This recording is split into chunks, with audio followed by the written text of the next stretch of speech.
The companies that you call structured companies, what makes them structured is that they are not running their business by sight. Most small businesses run their business by sight, what I'm seeing. That's why many times when you're away from the business drops, because you're not there to look at your employees. So what you cannot monitor or measure, it will not work. So many small businesses run their business by sight. Big companies run by data. It's not just by what they see, they run it by data. So the way you will know how you will perform by the end of this month, for example, one example is if you are tracking your leads, the number of people who call on the phone and say, I'm interested in this product, how much, when can you deliver? Let's imagine in January, you got 500 calls, and in February, you got 150 calls. If I tell you that when we eventually saw our numbers for January, that we made more sales in January compared to February, based on the data I showed you of leads, will you be surprised by that performance? Because the more people who are making inquiries, the more likely it is that more of them will convert into customers. That is a leading indicator that will tell me that, based on what we are seeing,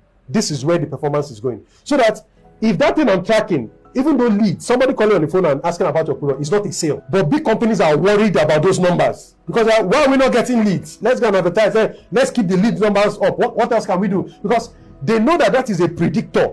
So big companies have things that they are tracking that are predictors of performance. They track how many hours their employees have been trained per month, per year. The longer your employees are spending in training, the more likely you will see improvements in performance. So they are doing things on the back end that will reflect on the front end. Small businesses run it the other way. We will not know our sales until we see our sales. There's nothing to predict because we're not tracking anything. So that's why I said banks can, they have the benefit of historicals, because when you look at your history, there's usually a trend. There are even things called cycles. So supermarkets, for example, the best time of the year for them is towards Christmas, which makes sense.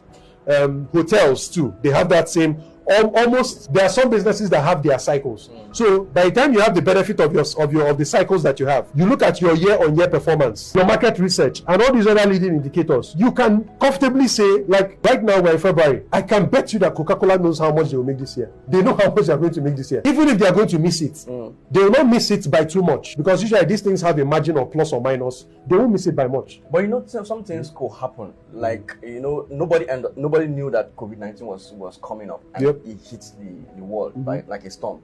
Anything could happen to change that kind of plan. You may be having a particular notion or average of what you're going to get at the end of the day.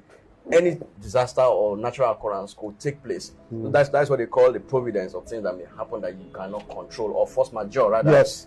So if such kind of thing happen, how do you now determine that because of you have predicted that before the end of by first quarter of the year, this is what you're able to do? So what then makes you to determine that because of you achieved this for the first